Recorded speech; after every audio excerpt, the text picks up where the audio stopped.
My name is Della Marsh. I am 31 years old. And on a Sunday afternoon in March, I sat in my grandmother's living room and watched 6 members of my family perform what they called an intervention. They had printed an agenda. They had assigned speaking roles. They had even brought a folder with documents they intended to have my grandmother sign before the afternoon was over. What they had not done, not one of them, was check whether the house they were planning to take from her was still hers to give. It wasn't. It had not been hers to give for 3 years. Because 3 years ago, on a Tuesday morning in February, my grandmother drove herself to a notary office on Clement Street, signed a single document, drove home, made 2 cups of tea, and handed me one across the kitchen table without saying a word about what she had just done. I didn't find out until the Sunday of the intervention, and by then, it was already over. Before I tell you what happened when my aunt opened that folder, please hit like and subscribe. Drop your city below. I love knowing where you're listening from. Now let me take you back to the beginning. Because to understand what happened in that living room, you need to understand what kind of woman my grandmother is, and what kind of family decided to sit across from her with a printed agenda. My grandmother's name is Edith Crane. She is 81 years old. She stands 5 feet 2 inches tall. She has white hair she sets herself every Thursday morning, a garden that has won the Neighborhood Association's Best Yard Acknowledgement 4 years running, and an opinion about everything that she delivers without apology and without volume. She does not shout. She does not repeat herself. She says a thing once clearly and considers the matter settled.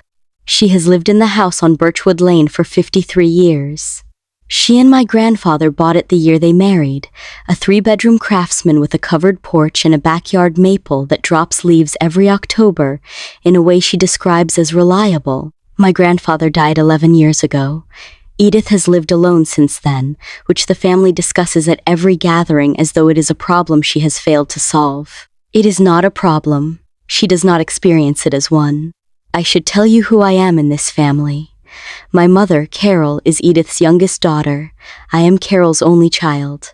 I grew up 20 minutes from Birchwood Lane and spent every Saturday of my childhood in that house, learning things my grandmother considered essential: how to read a lease, how to balance a checkbook, how to tell the difference between someone who is asking for your opinion and someone who has already decided and wants your agreement. Those are 2 different conversations, Della, she told me once. Learn which one you're in before you open your mouth. I am a paralegal. I've been one for 8 years. I work for a small estate and property law firm downtown. My grandmother considers this fitting. My family considers it modest. The family, specifically, is this. My Aunt Roberta, Edith's eldest, 61, married to a man named Frank who sells commercial insurance and refers to himself as a businessman. Roberta coordinates. She is the one who sends group texts and organizes holidays and decides, without being asked, what the family's position on any given situation should be. My Uncle Gary, Edith's middle child, 58, recently divorced, recently relocated back to the city, recently and urgently in need of what he calls a fresh start. Gary is warm in the way that people are warm when they want something. He smiles first and calculates second and believes no one notices the order. My mother Carol, 54. She loves Edith genuinely and completely, and is also, in the presence of Roberta, approximately as effective as a screen door in a hurricane. She has spent her entire adult life being managed by her older sister and has developed a complex system of small resistances, sighing, looking at the ceiling, agreeing, and then calling me afterward that she believes constitutes pushback. It does not constitute pushback. And then there were the additions: Frank, Gary's girlfriend Tina, who had been dating him for 4 months and had somehow been included in a family meeting about a family property, and Roberta's daughter Kristen, who was 26 and recently got her real estate license and had, according to Roberta, thoughts about the market. 6 people with a printed agenda. 1 grandmother with a garden that wins awards. And me, sitting in the corner chair with a cup of tea I had not touched because I was very focused on reading the room. The trouble had started formally 8 months earlier. Edith had a fall. Not serious, she caught herself on the kitchen counter, bruised her hip, was checked out at urgent care and sent home with instructions to rest. No fracture, no lasting damage. She was gardening again within 2 weeks. Roberta treated it as a turning point. Within 48 hours of the fall, she had called Gary and Carol and delivered a verdict. Edith could no longer live alone. The house was too big, the maintenance was too much. The liability of something happening when she was by herself was, Roberta said, something the family could not in good conscience ignore. Edith, when informed of this verdict, said, "I fell, not for the first time, not the last. I am not a liability, Roberta. I am your mother." Roberta said she understood, but the family was concerned. Edith said the family could be concerned quietly. The conversation ended there officially. It did not end there practically. Over the following months, Roberta began what I can only describe as a campaign. She visited more frequently, always with an agenda beneath the pleasantness. She sent articles about assisted living facilities. She mentioned a friend whose mother had made the transition beautifully. She brought Frank to Sunday dinners, which Edith tolerated, and Frank would make comments about the house's square footage and the neighborhood's appreciation value that Edith received, with the expression of someone watching a dog try to open a door it doesn't have the hands for. Gary began stopping by on weekday afternoons when he knew I wouldn't be there. I found out from Edith, who mentioned it the way she mentioned everything once, plainly, without editorializing. Gary came by Tuesday, brought coffee, asked about the mortgage situation. I told him there was no mortgage situation because there is no mortgage. He seemed disappointed. I sat with that for a moment. What did he ask exactly? He asked if I'd considered what the house would be worth in the current market. I told him I hadn't because I'm not selling it. She picked up her crossword. He looked like I'd told him Christmas was canceled. I drove home that evening and sat at my kitchen table for a long time. At work the next morning, I pulled up the county recorder's database the way I do when something doesn't sit right. I typed in the address, 412 Birchwood Lane. The deed came up. Edith Ruth Crane, sole owner. I stared at it. Then I thought about Gary's Tuesday visits, Roberta's articles, Frank's comments about square footage, Kristen and her real estate license and her thoughts about the market. I picked up the phone and called Edith. "Grandma, has anyone asked you to sign anything recently?" A pause. Short, considering. "Not yet," she said. "Not yet."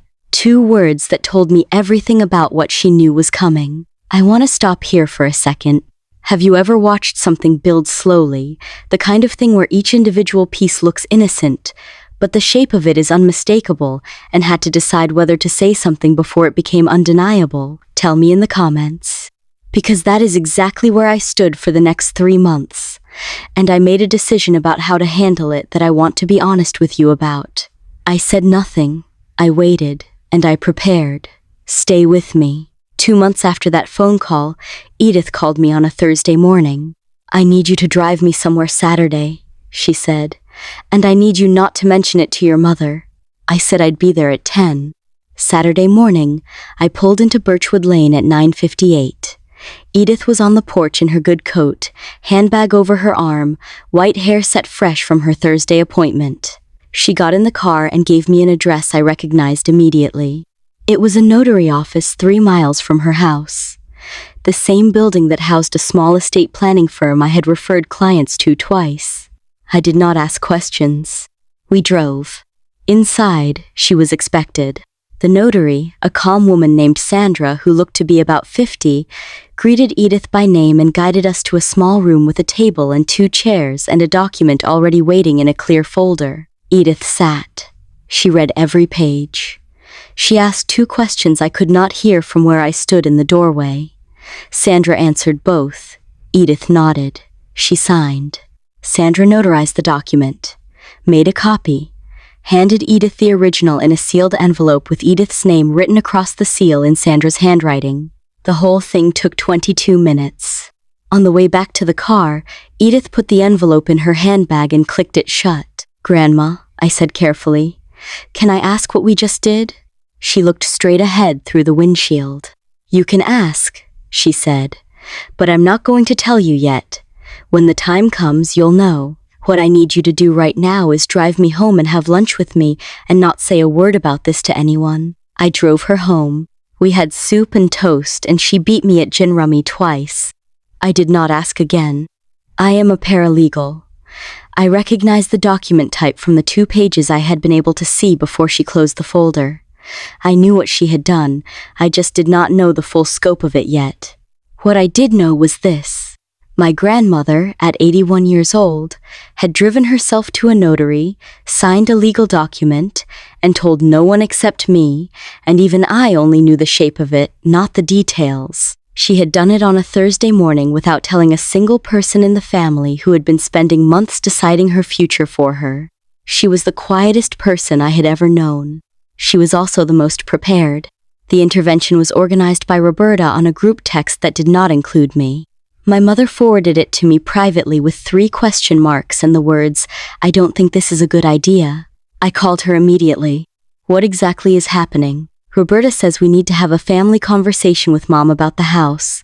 She's invited Gary and Tina and Kristen and Frank, and she's printed some materials." A pause. "She used the word intervention, Della." "What materials?" "I don't know. She said Kristen put together a market analysis, and Frank found some assisted living options, and Gary has something he wants to present." I sat very still. "Mom, is Grandma expecting this?" Roberta called her and said the family was coming for Sunday lunch. Sunday lunch. Not an intervention. Sunday lunch. I called Edith. "Did Roberta tell you what Sunday is actually about?" "She told me it was lunch," Edith said. Her voice was exactly as calm as it always was. "I suspect it is not entirely about lunch." "It isn't. They're bringing documents. Roberta has an agenda. Kristen has a market analysis. I think they're going to ask you to sign something." A silence. Brief. The kind that means someone is thinking, not surprised. "Will you come? Do you want me to?" "I think," Edith said, "that it would be useful to have a paralegal in the room. I'll be there. Come at 11. Before they arrive, I have something to show you." Saturday morning before the Sunday intervention, I drove to Birchwood Lane. Edith was in the kitchen, tea already made, 2 cups. The sealed envelope from the notary office on the table between them, the seal now broken, the document inside unfolded and laid flat. She slid it across to me. I read it. I read it again. Then I set it down very carefully on the table and looked at my grandmother. 3 years ago, not 2 months ago. 3 years ago, 18 months before the fall that Roberta had used as the beginning of her campaign. Edith had transferred the house into a revocable living trust, the Edith Ruth Crane Living Trust. Established quietly, recorded with the county, filed correctly. She was the trustee, I was the successor trustee, named specifically, documented precisely. The house had not been in Edith's personal name for 3 years. What Roberta planned to have her sign on Sunday, whatever deed, whatever transfer, whatever document Kristen's real estate license had helped prepare, would be legally meaningless. You cannot transfer a property that is held in a trust by signing a personal deed. The chain of title would not support it. Any title company would reject it. Any attorney would flag it. The house was protected. Had been protected for 3 years. "When did you know they were going to do this?" I asked. Edith wrapped both hands around her teacup. "I didn't know specifically. I knew eventually. Gary started asking about the mortgage 2 years ago. Roberta started sending me articles about assisted living the spring before last." She looked at the window. "Your grandfather always said, don't wait for the storm to fix the roof. You can see the weather coming from far enough away if you pay attention." She picked up her tea. I paid attention. I looked at the document on the table, at her signature, at the date 3 years prior, at my name on the successor trustee line. "Why me?" She set the cup down. "Because you're the one who called to ask if anyone had asked me to sign anything. You didn't assume, you asked." She looked at me steadily. "That's rarer than you'd think." Sunday arrived cold and bright. I was at Birchwood Lane at 11. Edith had made a proper lunch, roast chicken, roasted potatoes, green beans she had put up from the garden in September. The table was set for 8, good plates, cloth napkins. She had also, I noticed, placed a small stack of documents at her own seat, face down, neat. "Should I ask what those are?" I said. "You'll see," she said. "Sit where you can see everyone's faces." I sat at the corner of the table. The paralegal's seat, the observer's position. They arrived at noon. Roberta first, Frank behind her carrying a leather portfolio. Then Gary and Tina, Gary with the slightly too casual energy of someone who has rehearsed being relaxed. Then Kristen with a printed presentation in a manila folder. Then my mother, last, who caught my eye in the doorway and communicated approximately 17 emotions in a single look. Lunch was served, eaten, largely pleasant. Edith asked Frank about his business. She asked Tina how she and Gary had met. She complimented Kristen on her recent real estate certification with the specific warmth of someone who knows exactly what is coming and has decided to make them work for it. Then Roberta cleared her throat. "Mom, there's something we wanted to talk about as a family." Edith folded her napkin, set it beside her plate, looked at Roberta. "I know," she said, a beat. "We've been concerned," Roberta continued, "since the fall, and we've been thinking about what makes the most sense going forward. For you, for your security, for everyone." She nodded to Frank, who opened the portfolio. "Frank and I have done some research on care facilities in the area. Wonderful places, private rooms, activities, medical staff on site, and the house," Edith said. Roberta paused, recalibrated. "The house is a significant asset, Mom. In the current market," she nodded to Kristen. Kristen opened her folder, slid a single page across the table. A market analysis. The house on Birchwood Lane. Estimated value, comparable sales. A number at the bottom with a note in Kristen's handwriting. "Quick, close possible." "We think," Roberta said carefully, "that selling would give you the resources to be somewhere that has everything you need, and it would help the family." "Help the family how?" My mother's voice, small but present. Roberta glanced at her. "Gary is in a transitional period, and Frank and I have some obligations, so the house pays for Gary's fresh start," my mother said. "Carol, and whatever Frank's obligations are. Carol, this is a family decision." "It's my house," Edith said. Not loud, not sharp. The way she said everything once, clearly, with complete authority. The table went quiet. Gary leaned forward, his warmth first smile fully deployed. "Gran, nobody's trying to take anything. We just want to make sure you're..." "Gary?"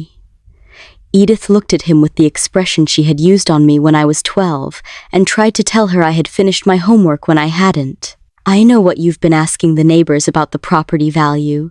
I know you stopped by 4 times in October. I know Roberta has spoken to a realtor." She looked at Kristen. "I assume that's you." Kristen looked at her folder.